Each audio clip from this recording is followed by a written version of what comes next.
नमस्कार दर्शकों, मैं हूं आपके साथ चित्रा शर्मा और आप देख रहे हैं हमारा ये खास कार्यक्रम। और सबसे पहले सर्वधर्म संगम टीवी चैनल देखने वाले दर्शकों को रक्षाबंधन पर्व की हार्दिक शुभकामनाएं। चलिए अब कार्यक्रम की हम शुरुआत करते हैं और आज रक्षाबंधन पर ही हम चर्चा करेंगे, जानने की कोशिश करेंगे कि ये त्योहार भाई बहन के जीवन में क्या महत्ता रखता है और किस किस तरह से हम रक्षाबंधन पर्व को सेलिब्रेट कर सकते हैं। तो चलिए कार्यक्रम की हम विधिवत शुरुआत कर रहे हैं और मिलकर स्वागत करेंगे विश्व विख्यात ज्योतिषाचार्य कपिल महाराज जी का। नमस्कार महाराज जी, स्वागत है आपका। जय माता दी। महाराज जी, आपको भी रक्षाबंधन पर्व की शुभकामनाएं। बहुत बहुत शुभकामनाएं जी धन्यवाद। सबसे पहले तो महाराज जी ये आपसे हम जानना चाहेंगे कि रक्षाबंधन पर्व जो कि भाई बहन के जीवन में बहुत ज़्यादा इम्पोर्टेंस रखता है, बहुत महत्व रखता है, क्या ये पर्व सिर्फ भाई बहन तक ही सीमित रहे या सभी लोग मिलकर के इस पर्व का आनंद ले सकते हैं? चित्रा जी, बहुत अच्छा सवाल है। जैसे ही ये शब्द बोलता है रक्षाबंधन, मीन्स एक रक्षा सूत्र होता है। आज के वक्त में सिर्फ भाई बहन तक सीमित रह गया है, पर ऐसा है नहीं।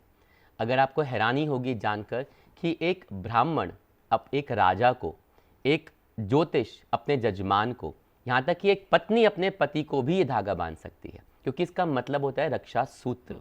इसकी अगर हम बात करते हैं तो इसकी उत्पत्ति महाराज इंद्र की पत्नी शची ने करी थी। जब उनके पति का राक्षसों से युद्ध हो रहा था तो, और युद्ध बहुत लंबे समय तक चला और इंद्र कमज़ोर होने लग गए, कोई निर्णय नहीं निकल रहा था, तो उस वक्त वो भगवान नारायण के पास गई थी और भगवान नारायण ने उन्हें लाल रंग के रेशम धागे से कड़ा दिया था, एक रक्षा सूत्र दिया था। महारानी शची ने वो कड़ा जाके अपने पति इंद्र को बांधा, रेशम से बना था, बांधा, और उसमें इंद्र की विजय हुई थी। तो एक रक्षा सूत्र के तौर पे होता है। उसी के बाद अगर यही परंपरा आगे निभाते हुए, जब महाराजा बलि ने, नारायण ने जब उनसे तीनों लोक ले लिए 2 पग में, तीसरे पग में उन्होंने नारायण के सिर पे अपना चरण रख के उनको जीता, तो नारायण ने उनसे वरदान मांगा था कि आप इतने वक्त तक हमारे पताल में वास कीजिए। उस वक्त भगवान नारायण अपने वचन के तो पूर्ण होते हैं, तो उन्होंने उसका वास जाके उनके किया। अब बिना नारायण के वैकुंठ तो सूना, लक्ष्मी माँ अकेली पड़ गई, तो उन्होंने भगवान नारायण को वैकुंठ में दोबारा वास कराने के लिए उन्होंने महाराजा बलि को वो रक्षा सूत्र बांधा था और बदले में एक भाई से विष्णु भगवान को वैकुंठ का वास मांगा था। तो ये एक ऐसा पर्व है जिसमें एक बहन अपने भाई को एक रक्षा सूत्र बांधती है और बदले में उससे वचन लेती है कि आप मेरे अच्छे बुरे वक्त में सदैव मेरे साथ रहेंगे और मेरी रक्षा करेंगे। और भाई बदले में एक उपहार स्वरूप, आशीर्वाद स्वरूप अपनी बहन को देता है। तो ये रक्षा सूत्र हम किसी को भी बांध सकते हैं। जैसे एक ब्राह्मण अपने गुरु, अपने राजा को बांधता है, एक ब्राह्मण अपने जजमान को बांधता है। उसका अर्थ ये नहीं कि भाई बहन बन गए, एक ये कि मैं एक गुरु की तरह आपके साथ हूं और आपके बुरे वक्त में आपकी रक्षा सुरक्षा करने के लिए सदैव आपके साथ रहूंगा। तो इसका अर्थ भी यही होता है। जैसे भगवान कृष्ण को द्रौपदी ने बांधा, उंगली कटने पे अपने साड़ी का पल्लू फाड़ के उनकी उंगली बांधी, और उस वक्त जब जुए में हारी गई थी तो उस साड़ी की एक एक तार का जब उन्होंने ऋण उतारा था, तो उस साड़ियों के तौर पे भगवान माँ द्रौपदी की लाज बचाई थी भगवान कृष्ण ने। तो ये रक्षा सूत्र का अर्थ ये होता है। बिल्कुल दर्शकों, बिल्कुल सही बात महाराज जी ने यहाँ पर कही है कि रक्षाबंधन मतलब रक्षा का सूत्र, रक्षा सूत्र। जो भाई अपनी बहन की रक्षा करता है या जो गुरु अपने शिष्य की रक्षा करता है या एक दोस्त अपने दोस्त की रक्षा करता है, वो सभी लोग आपस में रक्षा सूत्र को बांध सकते हैं। अच्छा महाराज जी, बहुत सारी भ्रांतियाँ हैं जो कहीं ना कहीं त्योहारों पर फैलाई जाती हैं, कही जाती हैं। अब इसी तरह से इस बार की रक्षाबंधन जो ये है, इसको लेकर के कहा जा रहा है कि भाई कन्फ्यूजन कहीं ना कहीं ये क्रिएट हो रहा है लोगों के मन में कि रक्षाबंधन 2 दिनों पर लगातार पड़ रही है या रक्षाबंधन जिस दिन पर पड़ रही है, यानी आज का ये जो दिन है खास भद्रा लग रही है, तो इस समय पर हम राखी नहीं बांध सकते हैं वरना बड़ा अशुभ हो जाएगा। तो ये जो कहीं ना कहीं कन्फ्यूजन है, ये जो भ्रांतियां फैलाई जा रही हैं, इस पर मैं चाहती हूँ कि आप थोड़ा सा क्लैरिटी हम सभी को दे दीजिए कि आखिर भद्रा कब से लग रही है और क्या कुछ इसके लिए हमें ख्याल रखने की आवश्यकता है, ध्यान रखने की आवश्यकता है। बिल्कुल सही है। ज्योतिष शास्त्र के अंदर हम लोग एक चीज़ बहुत ध्यान देते हैं कि उदय तिथि को बहुत मान देते हैं, लेकिन पूर्णिमा अमावस्या वाले दिन हम रात्रि को भी गिनते हैं, क्योंकि वो रात्रि है ना, पूर्णिमा अमावस्या चंद्रमा पे डिपेंड करती है। इस बार जो पूर्णिमा लग रही है वो 11 अगस्त को सुबह 10:38 पर शुरू हो रही है और उसी के साथ भद्रा लग रही है। यही पूर्णिमा 12 अगस्त को, कि 12 अगस्त को उदय तिथि है पूर्णिमा की, लेकिन वो सुबह 7:18 पे खत्म हो जाएगी। तो सिर्फ 2 घंटे की मान लीजिए मोटा मोटे तौर पे वो है सूर्योदय से लेकर। तो उस दिन वो पर्व कैसे होगा उसके प्रथमा प्रतिपदा लग जाती है। भद्रा, बहुत अच्छा किया। भद्रा क्यों और क्यों नहीं उसमें कर सकते, अशुभ माना जाता है। असल में भद्रा जो है भगवान सूर्य और उनकी पत्नी छाया की पुत्री है, शनिदेव की तरह रौद्र है, कर्कश है, स्ट्रॉन्ग है, थोड़ी जैसे शनिदेव का स्वभाव है वैसे भद्रा का भी, इसलिए उसको शुभ, कोई भी शुभ कार्य हम भद्रा में नहीं मानते। भद्रा 3 जगह का वास होता है, स्वर्गलोक का, पृथ्वीलोक का, पाताल लोक का। अगर यही भद्रा, जब इसको डिसाइड करता है चंद्रमा का गोचर, अगर ये चंद्रमा का गोचर मेष हो, वृष राशि भी हो, मिथुन राशि में हो या वृश्चिक राशि में हो, चंद्रमा गोचर कर रही हो तो भद्रा का वास स्वर्गलोक में होता है। और अगर यही कन्या में हो, तुला में हो, धनु में हो और मकर राशि में हो तो भद्रा का वास पाताल लोक में होता है, मकर राशि में, धनु में हो। इसी तरह से कुंभ, मीन, कर्क और सिंह राशि में अगर चंद्रमा गोचर कर रहे हो तो भद्रा का वास जो होता है पृथ्वी लोक पे होता है। आज रक्षाबंधन के पर्व पे चंद्रमा का गोचर मकर राशि में है। मकर राशि मतलब भद्रा का वास पाताल लोक में हुआ। और हमारे शास्त्रों में बहुत स्पष्ट रूप में लिखा गया है कि जब भी भद्रा का वास स्वर्ग लोक में होगा या पाताल लोक में होगा तो पृथ्वी लोक पे उसका कोई असर नहीं आएगा, कोई दुखद घटना या कोई अशुभ कार्य नहीं होगा, वो सुखद ही होगी, क्योंकि धरती के अंदर है पाताल। तो इसलिए भद्रा का जब वास पाताल में है और उस पर शास्त्रों के अनुसार अगर इसका कोई असर नहीं आएगा, इसका कोई इफेक्ट नहीं होगा, तो आप निश्चिंत होके आराम से ये कीजिए कि भद्रा सुबह 10:38 पे शुरू होके रात को लगभग 8:50 पे खत्म हो रही है। कई लोग ये भी कह रहे हैं कि उसके बाद बांध लीजिए, पर हिंदू शास्त्र में रक्षाबंधन का पर्व रात्रि में नहीं मनाया जाता, शुभ नहीं, के बाद नहीं होता। तो आप निश्चिंत होके इसे बांधिए। जो लोग बहुत ज्यादा ही इसमें एक वहम पड़ जाता है, कई बार ये आप ग्लानि करते हैं, नहीं हमारे में वहम आ गया, क्योंकि भाई है ना, भाई बहनों को अत्यंत प्रिय होते हैं। तो बहन कोई भी कितनी भी अच्छा भाई बुरा हो, बहन कभी उसका बुरा नहीं चाहेगी, उसके लिए कोई धोखट नहीं चाहेगी। तो आप सुबह 7:15 से पहले बांध लीजिए अगर आपको बहुत ज्यादा वहम है, वरना आप आराम से इसे 11 तारीख को बना सकते हैं। आज के दिन कोई ऐसी कोई परेशानी वाली मुश्किल बात नहीं है। होगी, बिल्कुल। आप जो है सूर्यास्त से पहले राखी का पर्व जो है बहुत उत्साहपूर्वक मना सकते हैं। अच्छा महाराज जी, अब ये तो बात होगी भद्रकाल की। अमूमन क्या होता है कि जब भी रक्षाबंधन का पर्व आता है तो भाई बहनें बहुत ज़्यादा एक्साइटेड हो जाते हैं कि हम ये करेंगे, हम वो करेंगे, लेकिन एक्चुअल तरीका रक्षाबंधन को सेलिब्रेट करने का क्या होना चाहिए? विधि विधान तरीके से हम किस तरह से जो है इसकी पूजा कर सकते हैं, अर्चना कर सकते हैं और उसके बाद हम अपने भाई की कलाई पर राखी बांध सकते हैं। ये थोड़ा सा जो तरीका है पूजा करने का, राखी बांधने का, ये मैं चाहती हूँ कि आप थोड़ा सा स्पष्ट होकर हम सभी को बताएं, क्योंकि अमूमन क्या होता है ना, आज की यंग जनरेशन है, बस अपने टाइम के अकॉर्डिंग देखा कि अच्छा चलो 1 बजे हम फ्री हैं, 2 बजे हम बिल्कुल फ्री हो गए, चलो कोई बात नहीं बहन तुम राखी बांधो और आ जाओ भाई मैं तुम्हारे राखी बांधूं, तो ये हो जाता है, शॉर्टकट चीजें हो जाती हैं। लेकिन एक एक्चुअल तरीका क्या होना चाहिए, विधि विधान तरीके से किस तरह से हम जो है पूजा करके, अर्चना करके अपने भाई की कलाई पर विधिवत तरीके से जो है राखी का धागा बांधे, रक्षा सूत्र बांधे, तो उसका तरीका मैं चाहती हूँ कि आप हम सभी को समझाएं। बहुत उत्तम प्रश्न किया आपने। देखिए, सबसे अच्छा होता है रक्षाबंधन पे एक बहन को अपने भाई के घर जाना चाहिए। ये सबसे ज़रूरी होता है कि बहन भाई के घर चल के जाए, क्योंकि वो अपने भाई की सलामती के लिए, उसकी लंबी उम्र के लिए, उसकी प्रख्याति के लिए, उसकी प्रॉस्पेरिटी के लिए दुआ करती है। और बहन को पहले तो होता था कि अपने हाथ से बनाती थी धागे, रेशम धागे बनाती थी, सुंदर से सजाती थी मोतियों से या नगों से। और एक बहन को अपने भाई के लिए धागा लेके जाना चाहिए। सबसे पहले उसके मस्तक पे रोली कुमकुम का तिलक करना चाहिए, उस पर अक्षत लगाने चाहिए। इसमें बहुत ध्यान वाली है कि जब तक आप रक्षा सूत्र ना बांधें, हाँ अगर आपकी तबीयत खराब है, आप गर्भवती हैं तो एक और बात होती है, वरना कोशिश कीजिए कि भाई की पूजा करने के बाद, उसको रक्षाबंधन धागा बांधने के बाद या राखी बांधने के बाद आप भोजन ग्रहण कीजिए, जल ग्रहण कीजिए। आप जाइए भाई के पास जाइए, और भाई को भी उसी चाव से अपनी बहन का स्वागत करना चाहिए जो बहुत ज़रूरी होता है, क्योंकि वो बहन जो आपकी प्रॉस्पेरिटी के लिए, आपकी लंबी उम्र के लिए, आपकी सलामती के लिए दुआ कर रही है, उसका स्वागत बहुत खुले दिल से करना चाहिए। तिलक करें, भाई की आरती उतारें, उनको अक्षत लगाएं, उसके बाद उनके सीधे हाथ पे वो रक्षा सूत्र राखी बांधे, क्योंकि वो बहन का प्रेम है। और साथ में प्रभु से प्रार्थना करें कि हमारे भाई को लंबी उम्र दें, खुशियां दें, बरकत दें, उनके काम धंधे में और बढ़ोतरी दें, और वो धागा बांधे। उसके बाद कुछ मिष्ठान से अपने भाई को खिलाएं, और वही भाई उसके बाद अपनी बहन को वो मिष्ठान लेके उसका जो व्रत होता है एक समय का, उसको तोड़े। साथ ही भाई को चाहिए कि बहन के चरण स्पर्श करके उसका आशीर्वाद ले, क्योंकि बहन चाहे छोटी हो चाहे बड़ी हो हमेशा पूजनीय रहती है। उसके बाद भाई को अपनी बहन को उपहार स्वरूप भेंट देनी चाहिए, क्योंकि तभी ये पर्व होता है कि वो उपहार एक उपहार नहीं होता, वो एक आशीर्वाद होता है जो एक भाई को अपनी बहन को देना चाहिए।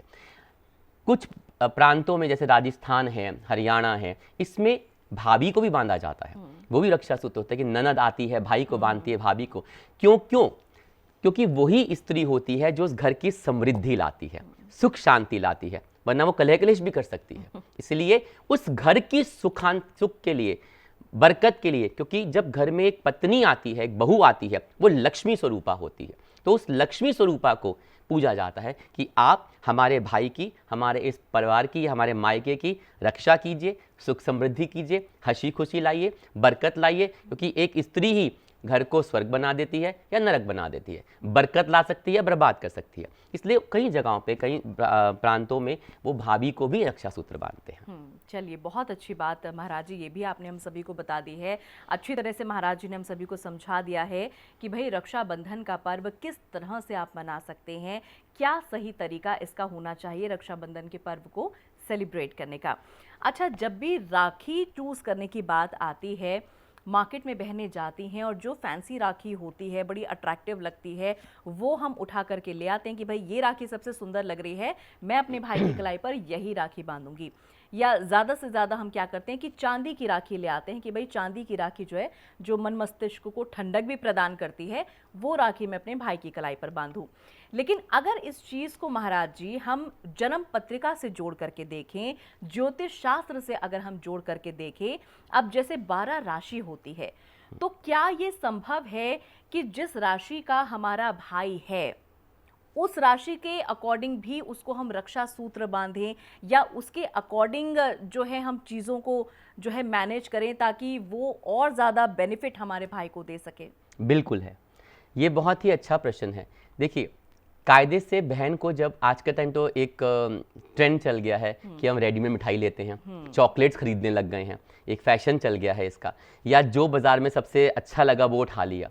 हमारी राशि का हमारे व्यक्तित्व के ऊपर बहुत बड़ा असर पड़ता है, और उसी तरह से राशि के अनुसार हमारे को वो धागा बांधा, मतलब वो रंग हमारे लिए फेवरेबल हो। आपने चांदी की राखी की बात की, पर चांदी चंद्रमा को दर्शाती है, उसका धातु है, कहीं के लिए वो चंद्रमा शत्रु जैसा भी हो जाता है, सूट नहीं करती चांदी। तो क्या ये बिल्कुल हर राशि के मुताबिक अगर हमें चूज करें तो वही हमारे भाई की सुख शांति बढ़ोतरी में बहुत चार चांद लगा देते हैं। सबसे पहले बहनों को कोशिश करें कि अपने हाथ से बनी मिठाई बनाएं, पर आज के टाइम में थोड़ी बहनें व्यस्त हो गई हैं, स्त्रियां थोड़ी व्यस्त हो गई हैं, तो अगर आप बाजार से भी ले रही हैं तो वही लीजिए। जैसे मेष राशि जिनके भाइयों की है, उनको लाल रंग के रेशम की डोरी बांधनी चाहिए और मालपुआ खिलाना चाहिए। जिनकी वृषभ राशि है, उनको सफेद रंग का रेशमी धागा लेना चाहिए। जैसे ऊपर कुछ भी फैंसी लीजिए, लेकिन धागा ऐसा चूज कीजिए इसमें, क्योंकि मेन तो धागे का पर्व है। और साथ में दूध से बनी मिठाई खिलाइए। जब मिथुन राशि आती है तो बेसन की मिठाई खिलाइए और हरे रंग की धागे की राखी लीजिए, कोशिश कीजिए हरा रंग हो उसमें, बहुत उत्तम है कि मिथुन राशि है तो हरा रंग, भाई बुध है तो उनका तो हरा प्रिय हो जाता है। जब कर्क राशि आती है, रबड़ी खिलाइए अपने भाई को, और साथ में पीले रेशमी धागे से बनी हुई राखी बनाइए उसको। इसी तरह जब सिंह राशि के लोग आते हैं तो हमें रस भरी मिठाई लेनी चाहिए जिसमें रस हो, और साथ में हमें उसमें ऑरेंज या लाल रंग के या पंच रंग के धागे, जिसमें 5 रंग मिले हों, ऐसे धागे को, क्योंकि सूर्य की किरणों में सारे रंग मिलते हैं, तो उस धागे की राखी लेके हमें भाई के हाथ में बांधनी चाहिए। अब आती है कन्या राशि। जिन जातकों की कन्या राशि है, मोती चूर के लड्डू लेके जाइए अपने भाई के लिए, और उससे उसका करके, और जिस राखी पे गणेश का प्रतीक हो, गणेश की प्रतिमा हो, जबकि हम थोड़ा सहयोग नहीं करते, समर्थक नहीं करते कि गणेश की मूर्ति हो, क्योंकि वो गिर जाती है, पैरों में आती है, सत्या हो, कोशिश कीजिए ऐसी जिसमें गणेश का कोई प्रतीक बना हो, वो राखी उनको बांधे तो बहुत ही शुभ हो जाएगा। तुला राशि के जो जातक होते हैं, जिनके भाई का तुला राशि है, तो राशि मतलब जिसपे चंद्रमा जिस राशि में बैठा हुआ है, घर की बनी मिठाई हो या हलवा हो, घर में बनाइए, सूजी का, आटे का, या घर में जो मिठाई बना सकते हैं लीजिए, और हल्के पीले रंग का, जो लाइट येलो होता है, उस रंग का धागा रेशम का हो और अपने भाई को पहनाइए। वृश्चिक राशि मंगल की राशि आती है, उसमें गुड़ की बनी मिठाई लीजिए, जिसमें गुड़ डला हो, उस मिठाई को लेके गुलाबी रंग के धागे की राखी अपने भाई की कलाई पे सीधे हाथ पे बांधिए। देखिए आपके भाई को कितनी उन्नति होगी और आपकी दुआएं उनके कितने काम आएंगी। अब आती है धनु राशि। जिन जातकों के आपके भाइयों की धनु राशि है, हमें उनको रसगुल्ले खिलाने चाहिए। प्यार से रसगुल्ले, बंगाली रसगुल्ले मंगाइए, खिलाइए। और राखी के धागे का रंग सफ़ेद और पीला हो, मिक्स हो, वाइट भी और येलो भी, बहुत उन्नति देते हैं। अब आती है मकर, शनि की राशि है। क्या खिलाएंगे? अब सोचिए, देखिए बालूशाही लेके जाइए अपने भाई के लिए, अच्छी सी बालूशाही लीजिए और मल्टी कलर जिसमें मिक्स रंग होते हैं ना, उस रंग के धागा लीजिए और अपने भाई की कलाई पे बांधिए। उसकी उन्नति में, आपकी जो प्रार्थना है में 4 चांद लग जाएंगे। अब आती है कुंभ राशि के जातक। दोनों राशि शनि की हैं, मकर भी और कुंभ, लेकिन कुंभ राशि वाले जातकों को कलाकंद खिलाइए, कलाकंद की मिठाई लेके जाइए और नीले रंग के धागे की या नीले रंग की राखी उसके कलाई पे बांधिए, बहुत उत्तम फल मिलता है। अब आती है मीन राशि। जिन जातकों की मीन राशि है उनको मिल्क केक खिलाइए, मिल्क केक लेके जाइए अपने भाई के लिए। वो बहनें या तो खुद बनाइए, नहीं तो बाजार से मिल्क केक लीजिए और पीले रंग की, गाढ़े पीले जो नींबू का रंग होता है, उसमें थोड़ा सा नीला हो और जरी हो, ज़रूरी है जरी हो, पीला रंग हो और हल्का सा नीला रंग हो, उसके धागे की राखी लीजिए और अपने भाई की कलाई पे बांधिए और उसकी प्रार्थना कीजिए।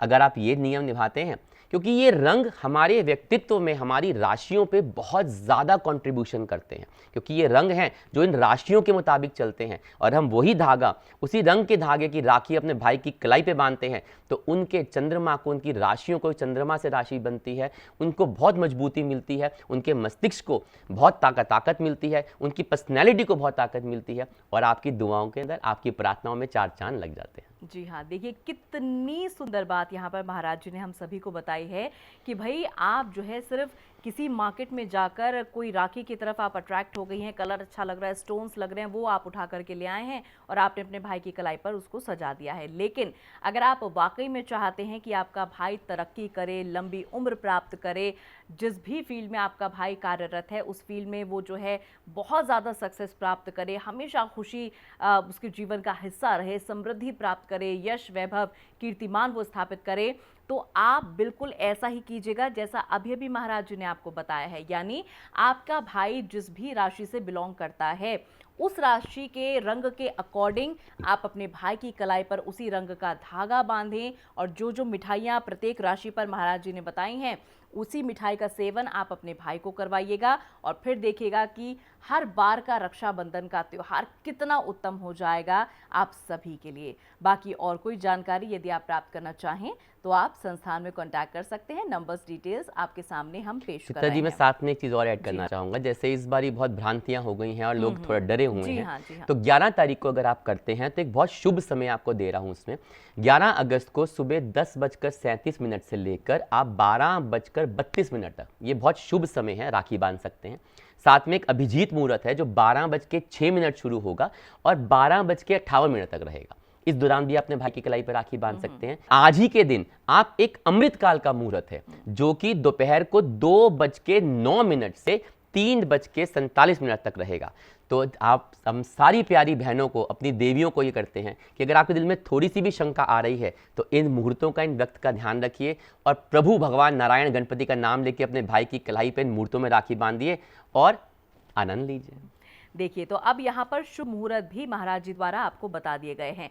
अब कंफ्यूजन की यहाँ पर कोई जगह नहीं है। जिन लोगों को भद्रकाल का डर था कि भाई भद्रा लग रही है, हम कैसे राखी बांधेंगे, 11 को मनाएं या 12 को मनाएं, ये कंफ्यूजन था, ये भी क्लियर हो गया है।